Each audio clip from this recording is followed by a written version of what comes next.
À la une de ce vendredi 22 septembre 2023, les députés de la transition ont examiné le rapport sur les concertations régionales.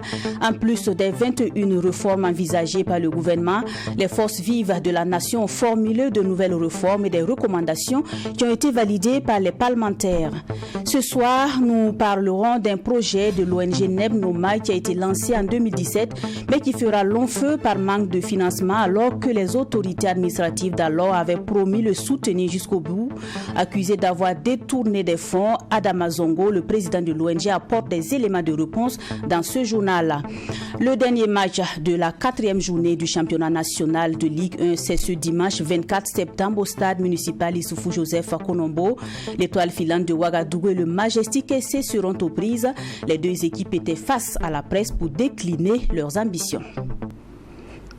Bonsoir, merci de nous suivre. En partance pour la ville de Sia, le chef de l'État, le capitaine Ibrahim Traoré, a fait escale dans la plaine risicole de Koho-Yairibo. C'est dans la commune de Houndé. Le président de la transition a visité cette plaine risicole de 54 hectares et a encouragé et félicité les producteurs pour les efforts consentis. Le compte-rendu de cette visite est signé Sanata Siré et Wendla Sida Kabouré. Suivons. Le président de la transition, le capitaine Ibrahim Traoré, en visite dans la plaine risicole de Koho-Yabiro, située dans la commune de Houndé. Réalisée sur une superficie de 54 hectares, la plaine présente une physionomie satisfaisante. Pour le chef de l'État, il était nécessaire à travers cette escale de féliciter les producteurs et les responsables de cette risicole pour le travail abattu. Dans le cadre de l'initiative présidentielle pour l'agriculture, les producteurs de la plaine de Koho-Yabiro ont bénéficié de semences améliorées, d'engrais et d'une assistance technique pour la présente campagne. Les producteurs qui y travaillent ont traduit à l'occasion leur reconnaissance au président de la transition pour sa nouvelle politique au profit du monde rural et le soutien de l'initiative présidentielle à la campagne humide. Rappelons que la plaine a été aménagée depuis 2004 et elle est exploitée dans le cadre du programme de coopération agricole entre le Burkina Faso et la République de Chine. À l'Assemblée législative de transition, les députés ont pris connaissance du rapport sur les concertations régionales tenues les 5 et 15 juin dernier. Dans ce rapport, les forces vives de la nation ont exprimé des attentes relatives aux réformes politiques, administratives et institutionnelles. À l'issue de l'examen, les députés ont retenu 25 réformes qui ont trait à la relecture du Code des personnes de la famille, au secteur agricole, celui de l'élevage et le secteur foncier, entre autres. Les travaux se sont tenus aujourd'hui même en présence d'Alexis Wenkouni-Belemnaba. Entre 61 et 100%, c'est le taux d'appréciation positive de la population burkinabé de réformes envisagées par le gouvernement de la transition burkinabé. C'est ce qui ressort du rapport des journées d'échange tenues du 10 au 12 juillet dernier entre les forces vives des 13 régions et les députés de l'Assemblée législative de transition. Des réformes contenues dans le plan d'action pour la stabilisation et le développement 2023-2025 adopté en Conseil des ministres le 25 janvier 2023. 21 réformes qui seront engagées sur le plan politique, institutionnel ainsi que administratif en vue de la promotion de la démocratie et de la bonne gouvernance. Il y a 10 réformes politiques et puis il y a 11 réformes administratives et institutionnelles. Et nous avons effectivement effectué une mission dans les régions. Devoir de redevabilité oblige, nous avons échangé avec les forces vives des régions. Mais précédemment à ces rencontres au niveau régional, nous avons rencontré au niveau provincial les forces vives des provinces. Et il faut noter que de façon globale, toutes les réformes entreprises par le gouvernement, en tout cas, ont eu un écho favorable en termes d'appréciation. À la lecture des conclusions, 4 recommandations ont été faites par les participants, 2 à l'adresse de l'exécutif ainsi que 2 à l'adresse de la représentation nationale, selon le rapporteur Issaka Tapsoba. Les 2 recommandations pour le gouvernement, c'est de dire que nous invitons le gouvernement de transition à mettre en œuvre ce qui est possible de mettre en œuvre. Ça, c'est l'une des recommandations, puisque la transition n'a pas une longue durée. Et le reste des recommandations également, de prendre en compte l'ensemble des recommandations, puisque ces recommandations seront consignées dans un document, notamment le rapport que nous allons transmettre au gouvernement. Maintenant, les deux autres recommandations, ça c'est à l'adresse en tout cas de l'Assemblée législative de transition. Ça veut dire que nous allons mettre en place un comité qui sera chargé de suivre en tout cas ce qui a été arrêté dans ce rapport.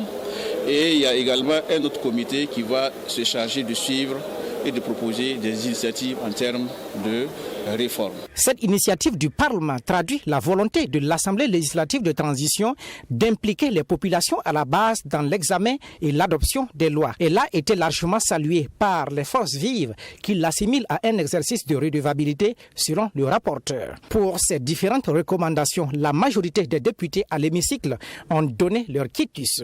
La prochaine séance plénière est prévue le mardi 26 septembre prochain. Elle sera consacrée à l'examen de 3 projets de loi.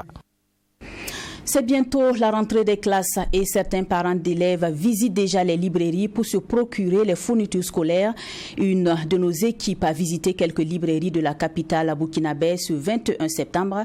Les prix dans les différentes librairies connaissent une augmentation et les parents d'élèves sont obligés de subir les coûts fixés par les libraires. Du côté des commerçants, c'est la morosité du marché, mais ils nourrissent l'espoir d'une grande affluence dans les jours à venir. C'est un reportage d'Aprougamiené. À quelques jours de la rentrée des classes, Aziz Diallo se présente à la librairie avec ses 4 enfants. À l'aide de sa liste de fournitures scolaires, il se procure le nécessaire pour assurer la rentrée de ses enfants. Cahiers, livres et autres accessoires, tout est pris en compte dans la liste. Après sommation, il devra débourser un peu plus de 80 000 francs CFA pour les fournitures. Bon, les prix sont relativement stables, mais ce n'est pas facile vu la situation du pays, c'est vraiment pas facile. Mais ce qu'en tout cas on espère, c'est la réussite des élèves, c'est ce qui est essentiel. Sinon, effectivement, c'est un peu compliqué. Les clients comme Aziz Diallo, parents d'élèves, se font rares, bien que la rentrée soit prévue pour le 2 octobre. Pour la grande partie des établissements d'enseignement, les vendeurs disent comprendre partiellement la situation car les parents d'élèves attendent les derniers instants pour acheter les fournitures de leurs enfants. Il y a une différence entre cette année, en tout cas, il y a un peu de retard. Sinon, l'année passée, en tout cas, à cette heure-là, il y avait beaucoup de clients à notre niveau. Mais pour le moment, bon, on n'a pas d'influence comme ça. Cette situation est en partie due au prix des articles qui a connu une légère augmentation selon Faisal Ouedraogo. Pour ce vendeur, cette augmentation s'explique par plusieurs facteurs. Bon, le marché cette année-là, c'est un peu seulement. Un peu, c'est pas comme l'année passée, quoi. Bon, parce que les gens disent qu'il n'y a pas l'argent, le matériel aussi, il y a un peu d'augmentation, quoi. Parce qu'ils ont dit que c'est de l'extérieur là qu'ils ont augmenté. Donc eux aussi, ils ont augmenté ici.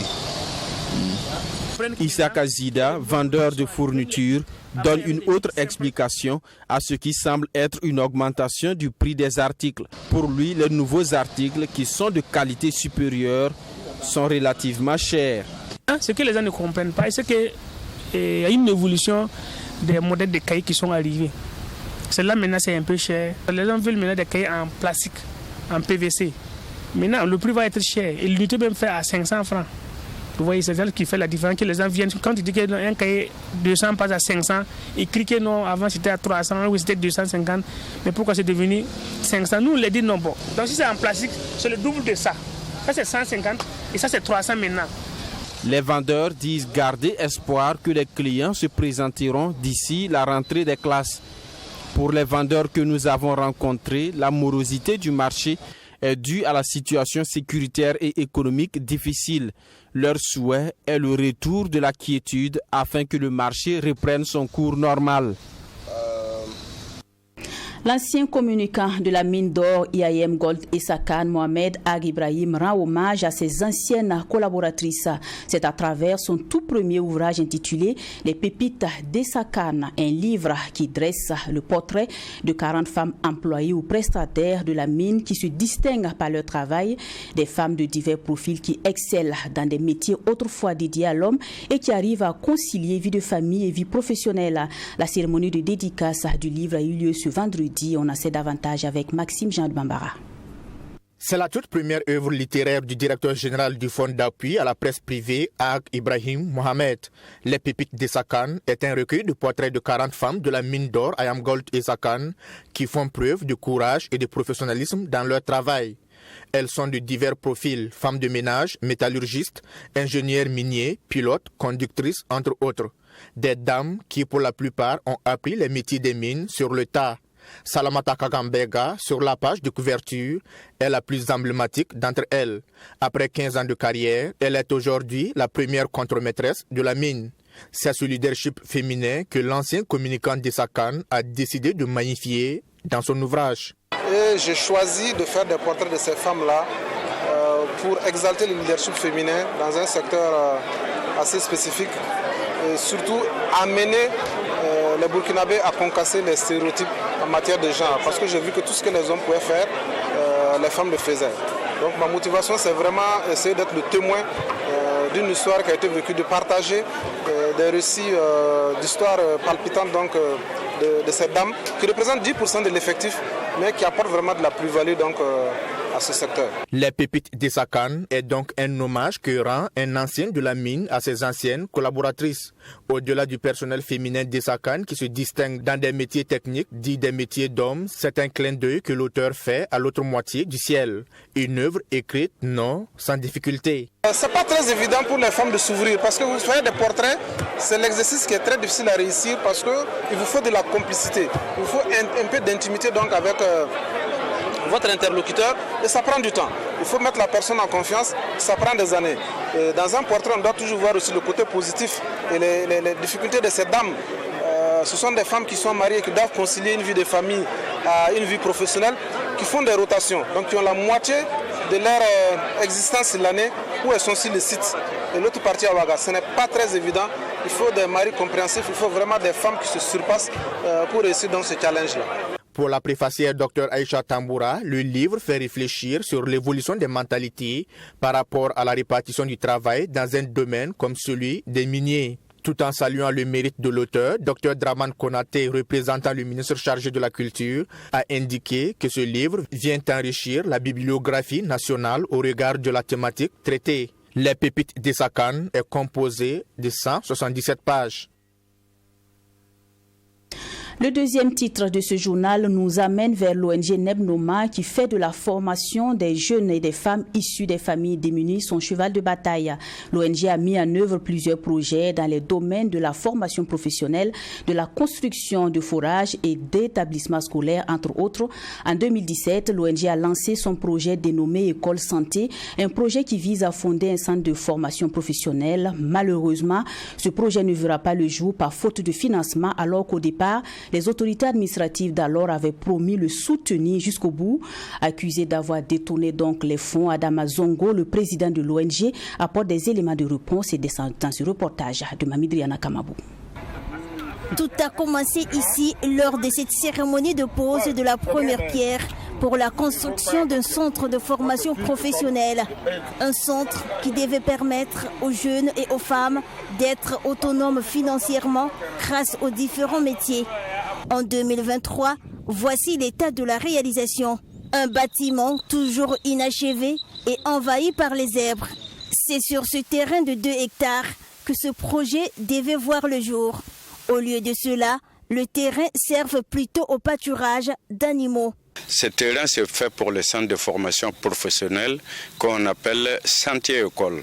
Santé-École, ça veut dire quoi? C'est d'apprendre les jeunes dans l'État.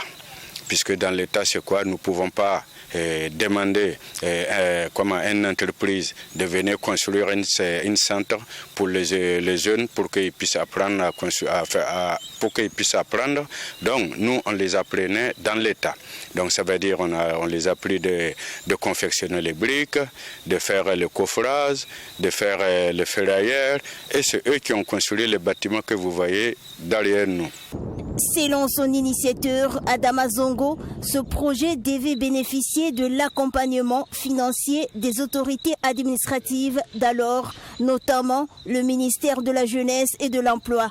Pour Adama Zongo, les promesses faites par dudit ministère pour accompagner son projet n'ont pas été tenues. Si le président demande au ministre de s'en charger pour que le projet puisse réaliser et que le ministre est venu, il a même promis aux femmes que les femmes vont avoir 10 millions près des FAPE pour continuer à leur travail. Bon, jusqu'à présent, on n'a pas eu cet financement, mais les gens, ils en pensent que moi, j'ai pris l'argent. Alors, j'ai bouffé l'argent, je n'ai pas donné aux femmes et tout. Des arguments soutenus par ces dames. Selon leur présidente, elles font partie des premières à avoir bénéficié d'une formation professionnelle. La ONG Nebnombien,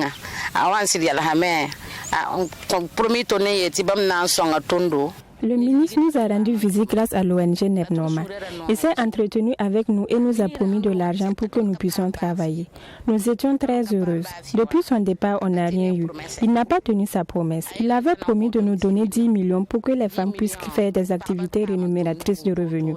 Vraiment, nous avons appris à faire la production du savon liquide. Après cela, nous voulons apprendre la transformation des mains locaux et la mécanique. Il nous a promis, mais nous avons poursuivi sans rien. Vraiment, c'est très difficile pour nous. On ne sait pas comment faire pour s'en sortir. Si on avait eu un soutien, c'était bien. Aujourd'hui, on a besoin de soutien. C'est parce qu'on n'a pas de soutien qu'on souffre, sinon on a plein de métiers à exercer. En plus de cela, le fait que le ministre n'a pas tenu sa promesse, l'ONG Nebnoma nous a soutenus à avoir de l'aide ailleurs.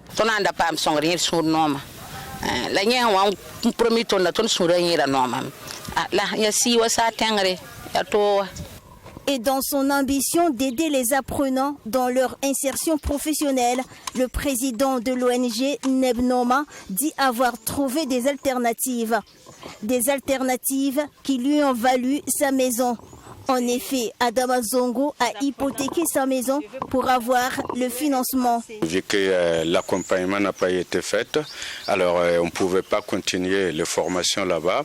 Donc on est obligé de louer des maisons, des endroits pour pouvoir continuer les formations pour que les jeunesses puissent profiter. Donc du coup, alors on se retrouve là et voilà comment ils sont en train de travailler les jeunes. Alors vous voyez comment tous les véhicules qui sont là. Bon, c'est des véhicules de particuliers qui viennent pour se faire réparer leurs véhicules. Le projet dit École Santé a pour objectif de former les jeunes dont les parents rencontrent des difficultés pour leur scolarisation de pouvoir faire quelque chose avec leurs 5 doigts. Le projet est initié par l'ONG Nebnoma et selon son président, le projet a pour ambition de lutter contre le chômage qui touche la majorité des jeunes au Burkina Faso. Nous entamons le chapitre sport. Dans le nouveau classement de la FIFA, les étalons perdent 3 places en ce mois de septembre. Cette classification tient compte des résultats de la journée des éliminatoires de la CAN et des récents matchs amicaux. Une régression qui n'est pas du goût de plusieurs Burkinabés, notamment des journalistes sportifs. Ces derniers fustigent non seulement la prestation des joueurs, mais aussi les choix tactiques du coach Hubert Velud. Yacine Sawadgo est allé à leur rencontre. Suivons ensemble. Les étalons du Burkina Faso perdent 3 places au rang mondial dans le classement FIFA du mois de septembre. Après leur défaite face au Cap-Vert lors de la 5e journée, le nul face à l'Eswatini à la 6e et dernière journée des éliminatoires de la Coupe d'Afrique des Nations Côte d'Ivoire 2023, le 11 national est passé encore à côté contre les Lions de l'Atlas en match amical. De la 55e place, les étalons du Burkina Faso se font encore chipper 3 autres places, donc 58e au classement FIFA du mois de septembre. Même s'ils gardent leur rang de 10e au plan africain, il y a de quoi s'inquiéter, surtout à quelques mois de la Coupe d'Afrique des Nations. Des doutes au sein du public, mais également au sein des journalistes sportifs. Lorsque vous perdez 3 points dans le classement FIFA, ça veut dire tout simplement que vous avez régressé sur le plan sportif. C'est aussi simple que ça. Et si vous regrettez sur le plan sportif, parce que vous n'avez pas fait des résultats positifs, à même de vous stabiliser, de vous positionner dans votre rang initial, ou en tout cas d'améliorer ce rang vers le haut, vous avez moins d'adversaires qui vous craignent. Mais si vous êtes au bas de tableau, c'est pas évident qu'on vous prenne au sérieux. La spirale avait commencé en juin passé. On avait quitté la 50e place mondiale pour se retrouver à la 55e. Donc après juin, septembre, c'est 3 places. Ça veut dire entre juin et septembre, c'est 8 places que le Burkina Faso perd. C'est triste, c'est pas rassurant pour une équipe qui veut jouer les premiers rôles, surtout à la prochaine Coupe d'Afrique des Nations du côté d'Abidjan. C'est inquiétant. Les 3 derniers matchs, c'était 2 matchs nuls et une défaite. Donc, ça joue vraiment à notre défaveur. Et avec les éliminatoires de la Coupe du Monde, là, ça nous permettra, si on gagne nos matchs, d'avoir peut-être quelques places pour pouvoir encore grimper au classement. Sinon, pour le moment, comme on l'a dit, c'est un peu la dégringolade. Pourquoi cette contre-performance? Qui en est le responsable? Ce qui est sûr, beaucoup de choses sont à revoir, à commencer d'abord par le staff technique, selon ces journalistes sportifs. Les diplômes sont là, hein. On peut tous avoir la licence C, FIFA, CAF et tout ce qu'il y a, mais c'est la mise en œuvre et l'exploitation de ce diplôme-là qui fait d'un homme un entraîneur. Et je crois que c'est un peu ça. Est-ce que Hubert Velut a vraiment la capacité, sur tout ce qu'on a fait sur l'ensemble donc, de ces rencontres, on peut se poser des questions. C'est sur le fond du jeu qu'il va falloir revoir un peu les choses. À ce niveau, je dirais que l'entraîneur trouvera à être beaucoup plus un entraîneur proche des joueurs et qui peut-être leur crie dessus. On a de quoi s'inquiéter, voilà, puisque le peuple burkinabé commençait à s'habituer à des victoires, à des prestations quand même à la hauteur digne des étalons. Toujours selon eux, il faut vite rectifier les tirs avant les échéances à venir pour éviter après tout regret. Quelqu'un comme Kaoumalo auparavant, lui quand même c'est quelqu'un qui parlait sur les joueurs. Donc ça fait que quand tu sais que si tu rates une occasion ou bien si tu fais quelque chose qui ne va pas, on va te rabrouer, mais tu te donnes peut-être à fond. Il va falloir qu'on revoie un tout petit peu au niveau de l'équipe pour que ça puisse aller. C'est interpellateur. Il faut que les acteurs comprennent qu'il faut travailler davantage pour mériter le classement FIFA.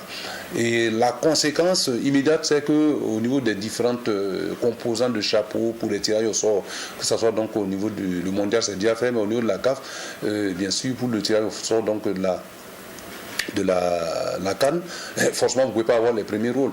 Voilà, donc vous allez être dans les seconds ou les troisièmes rôles. Pour la CAN Côte d'Ivoire 2023, les chapeaux sont connus et le Burkina Faso est au 2e en compagnie du Nigeria, du Cameroun, du Mali, du Ghana et de la République démocratique du Congo. Le dernier match de la 4e journée du championnat national de Ligue 1 se jouera dimanche prochain en prélude à cette compétition. Les 2 équipes qui seront aux prises se sont prêtées aux questions des journalistes. Il s'agit de l'Étoile filante de Ouagadougou et le Majestic SC. Les Faux, qui n'a pas encore enregistré une défaite, veut continuer dans la même dynamique devant une équipe du Majestic pas rassurante, mais qui a elle aussi besoin d'une victoire pour lancer sa saison. Nous restons avec Yassine Sawadgo. Après son match nul en Coupe CAF contre River United du Nigeria, la reine des stades revient à la charge à cette 4e journée du championnat national de Ligue 1. Pour la balle de match ce dimanche, les poulains du coach Amidou Cheikh Ouattara croisent les crampons avec les académiciens de Saponé. Un match très important pour les étoilés, eux qui jusqu'à présent n'ont enregistré aucune défaite. 2 sorties, 2 victoires, avec à la clé un match en retard. Et 4e au classement, le Faux compte continuer dans la même dynamique selon son encadrement technique. On se base d'abord sur l'année passée, comme je l'ai dit, chaque fois je reviens là-dessus, parce qu'on jouait sur 2 tableaux. Le championnat, on devait chercher à se maintenir, et la Coupe du Faso, remporter la Coupe du Faso. Et je pense que cette année aussi, c'est la même chose. Et c'est la même chose, on joue le championnat, on va aller très très loin dans le championnat et en même temps se qualifier en campagne africaine. C'est vrai que bon, on a été discret dans nos recrutements, on n'a pas donné les noms. Bon, sinon, je pense que nous avons des hommes pour jouer sur les 3 tableaux. C'est un match de football. Pour pouvoir avoir les points, il faut batailler. Voilà, il faut batailler.